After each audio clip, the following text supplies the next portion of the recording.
Maggie de Bloch doit démissionner. Vous imaginez qu'on devrait gérer une deuxième vague avec une telle ministre? Moi je dis la question, elle est vite répondue. Avec moi, c'est comme ça que ça marche, ok? C'est le premier sujet sur lequel je vais vous entretenir de ce Raoul confiné. Je voudrais évidemment aussi parler du racisme, des plus beaux coins de Wallonie à visiter, et évidemment aussi du fait que les partis traditionnels veulent visiblement tout faire pour qu'il n'y ait pas de commission d'enquête sur la crise du coronavirus. Allez, générique!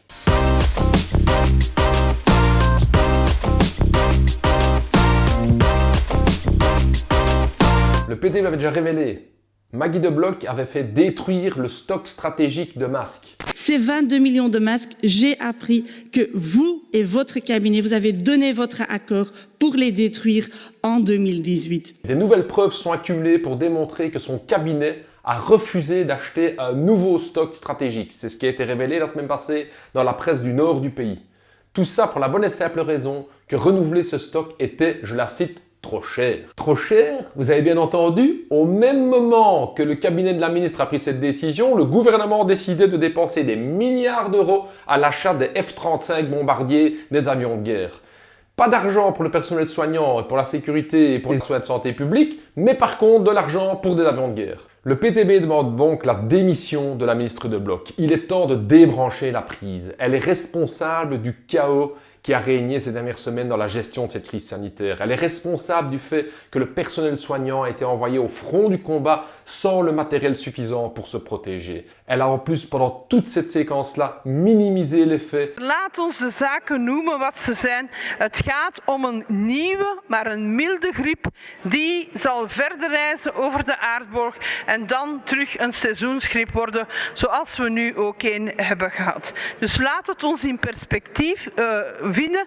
Elle s'est montrée arrogante. Elle a taxé des experts qui la mettaient en garde de drama queen. Elle a dit que les infirmières exagéraient. Enfin vraiment, tout le contraire de ce que devrait faire une ministre de la Santé. C'est la raison pour laquelle les infirmiers et les infirmières de notre pays ont décidé de porter plainte contre Maggie de Bloch. Et je lis d'ailleurs, le gouvernement a mis les soignants de la population en danger. À certains moments, nous devions choisir qui allait porter un masque et qui pas. Le personnel des soins de santé et les personnes vulnérables ont été complètement oubliés. Et dire que ma fille a eu son C4 pour une marchandise manquant dans une livraison. Pourtant, ça ne mettait aucune vie en danger.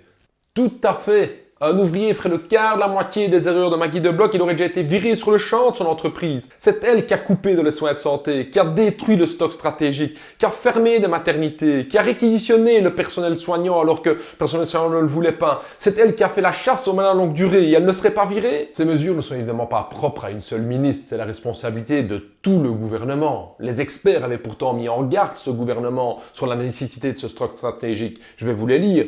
D'un point de vue éthique, il semble inacceptable d'économiser ces dépenses. Et puis, comme le dit Dominique, c'est très clair, en sa qualité de ministre et médecin elle-même, elle devait prévoir le renouvellement des stocks. Dehors, host, du balai et sans parachute doré. Pour nous, il est impensable d'affronter une deuxième vague du coronavirus avec une ministre comme Maggie de Bloch. Elle a fait passer les intérêts économiques avant les intérêts des soins de santé et de la santé publique. C'est tout à fait impardonnable. Alors je voulais revenir dans ce Raoul confiné sur la question du racisme. C'est une question qui me touche beaucoup et qui est beaucoup débattue pour l'instant dans la société. Moi, je l'ai connu le racisme en sortant en boîte, en fait, avec mon meilleur pote qui est un pote marocain. Quoi. On arrivait en boîte de nuit et quand moi j'arrivais sans lui, je pouvais rentrer. Et quand lui, il arrivait, paf, il était éjecté. Moi, je trouvais ça d'une violence quand même forte, quoi. Juste parce qu'il n'était pas la même couleur de peau que moi, il ne pouvait pas rentrer dans cette boîte de nuit. Et depuis, vraiment, l'action du racisme est quelque chose qui vraiment me met en colère et c'est vraiment une lutte importante à mener dans notre société. Oui, il y a un grand problème de racisme dans notre société. Il n'y a qu'à voir le nombre de messages que la présentatrice météo Cécile Dunga a reçus. À la météo, il y a une dame qui a appelé pour dire que j'étais trop noire et qu'elle ne voyait rien dans l'écran, qu'on ne voyait que mes vêtements, que je ne passais pas bien à la télé parce que j'étais trop noire et qu'il fallait me le dire. Et récemment, elle écrivait encore « Je me suis retrouvée sur des sites néo-nazis où l'on me comparait à une guenon et d'autres trucs atroces qui m'ont glacé le sang. » Et toutes les plaintes qu'elle a déposées ont été classées sans suite. Ce genre de propos ne sont pas une exception. Récemment encore, mon camarade Germain Mogamayango me disait qu'il avait été traité devant ses enfants par un de ses voisins comme étant un sale singe, quoi. Ce genre de propos qui déshumanisent les gens sont tout à fait intolérables. Alors les discriminations sont partout dans la société, dans l'accès à l'enseignement, dans l'accès au logement, dans l'accès à l'emploi. Et la preuve, c'est que la Belgique a le taux d'emploi des personnes d'origine non européenne le plus faible d'Europe. Vous vous souvenez ce qui s'était passé avec cette société d'intérim Adecco qui utilisait le code BBB, bleu, blanc, belge, pour classer ses intérimaires. Vous vous souvenez de cette histoire de Samira, cette prof de français qui était obligée de changer son nom en Cécile pour être reçue en entretien d'embauche. Allez, on ne peut pas continuer comme ça. Les exemples sont nombreux et ils montrent qu'on a un problème structurel en Belgique. Alors les amis, on a tous intérêt à nous battre contre ce racisme, car c'est un outil de division du monde du travail. Il a une fonction économique claire, ce racisme, et il ne vient pas de n'importe où. Il a comme but de créer une couche de travailleurs qui a moins de droits, qui doit accepter de travailler pour des salaires beaucoup plus bas, et le fait que certains travailleurs aient des salaires plus bas met évidemment la pression sur les salaires de tous les travailleurs. Vu que le patron peut dire « Attends, il y a un autre qui veut bosser pour moins cher que toi, je te vire alors ». Vous comprenez, c'est ça le mécanisme, et on le voit dans plein de secteurs. La construction, la récolte de fruits et légumes, le transport, c'est pour ça qu'on doit combattre pour exiger les droits égaux. Alors il y a autre chose. Quand le monde du travail se divise, il est faible. L'élite économique et politique qui domine la société l'a bien compris. Elle organise le détricotage de tous nos droits sociaux et organise le racisme pour nous empêcher de regarder vers le haut. Vers les vrais responsables de cette crise, vers les spéculateurs, vers les actionnaires, vers les plus riches, vers les grandes multinationales. C'est vers eux qu'il faut regarder. C'est cette élite qui protège ses intérêts en nous poussant à regarder que vers le bas. Vers le bas, vers l'immigré, vers le bas, vers celui de Wallonie quand on vient de Flandre, toujours vers le bas. Et c'est ça qui nous empêche de remettre en question l'explosion des inégalités sociales et l'écart de plus en plus grand qu'il y a entre riches et pauvres. Alors moi je vous le dis franchement, moi je crois dans la force du tous ensemble. Vous voyez ce cri qu'on chante dans tous les stades de foot là, quand on est tous ensemble, tous ensemble. Alors, qu'on soit pour les rouges ou pas, ça c'est autre chose, on va pas polémiquer là-dessus, mais on est tous ensemble. C'est ça qu'il faut pouvoir traduire, que ce soit dans les manifs, que ce soit les jeunes, que ce soit, on doit être tous ensemble, parce que c'est ça qui permet de voir qu'on est en réalité tous dans le même bateau. C'est en étant tous ensemble qu'on décuplera notre force pour repartir vers des nouvelles conquêtes sociales. C'est ce tous ensemble qu'on a retrouvé chez les héros du Corona, parmi les infirmières, les infirmiers, les aides-soignantes, les nettoyeuses, les éboueurs. Il y a beaucoup de travailleurs et de personnes qui sont issus de l'immigration. Et là, on était tous ensemble contre le Corona. Eh bien ça, ne l'oublions pas, chers amis. Bon les amis, alors c'est bientôt les vacances, et Dieu sait qu'on les aura attendues ces vacances et qu'on va en profiter. Alors voilà, je me permettais de vous partager un peu mes 5 spots préférés en Wallonie, histoire de pouvoir passer du bon temps dans notre plat pays qui nous aime tant. Mon premier coup de cœur, c'est le sentier des grandes randonnées 571 de la vallée des légendes. Une magnifique boucle, vous allez voir, vous allez passer par le Ninglinspo. Ça vaut vraiment la peine et je profite d'ailleurs pour faire un grand remerciement à tous ces bénévoles qui entretiennent les sentiers de grandes randonnées dans notre magnifique pays. Allez visiter le GR 571, c'est Raoul qui vous le conseille.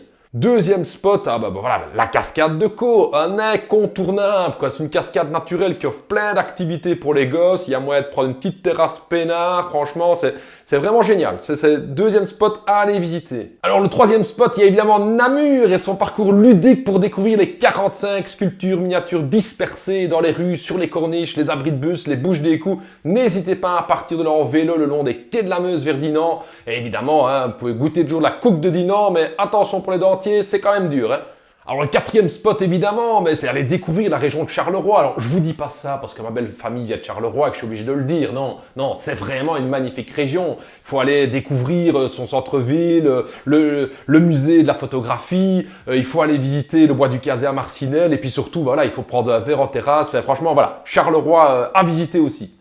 Et alors dernier coup de cœur, je veux dire, on va pas rester en Wallonie. On a un magnifique pays, un plat pays comme la Belgique. Je veux dire, on peut aller à Gand, on peut aller à Anvers. Mais alors le dernier coup de cœur que je vais vous donner, c'est la réserve naturelle du Zwin. Vraiment, c'est l'occasion, avec un beau parcours didactique, d'aller voir les oiseaux avec vos enfants. Vous savez, à Knock, il n'y a pas que le comte Lippens.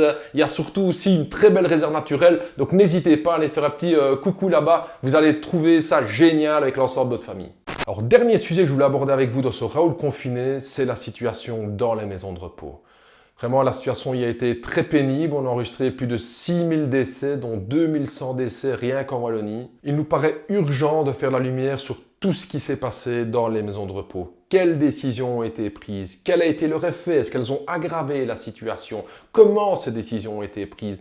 Les familles, les résidents, le personnel soignant ont le droit de savoir, ont le droit d'avoir une réponse à toutes ces questions. C'est pour cela que le PTB demande en Wallonie, à Bruxelles, en Flandre et au fédéral de mettre sur pied des commissions d'enquête pour pouvoir faire la lumière sur tout ce qui s'est passé. Et il n'est pas normal que les partis traditionnels fassent plein de manœuvres loufoques pour pouvoir étouffer cette vérité et que ces commissions d'enquête ne se tiennent pas. Tous les arguments ont été utilisés par le PS, le MR et Écolo.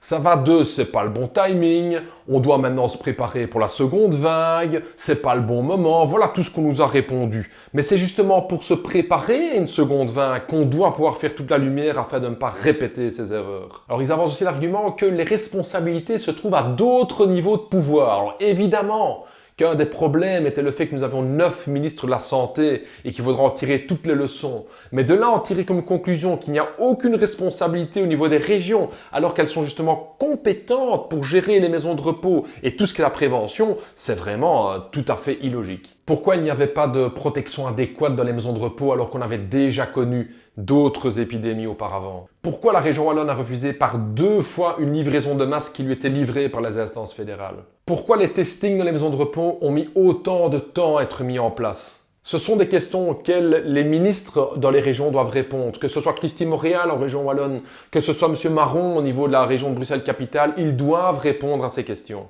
Les travailleurs des maisons de repos ont pris leurs responsabilités dans des conditions très difficiles. Maintenant, il est temps que le personnel politique prenne ses responsabilités. Voilà, c'est la fin de ce 7e numéro du Raoul Confiné. N'hésitez pas à liker, à vous abonner à notre chaîne, à nous envoyer vos commentaires et à la prochaine dans 2 semaines.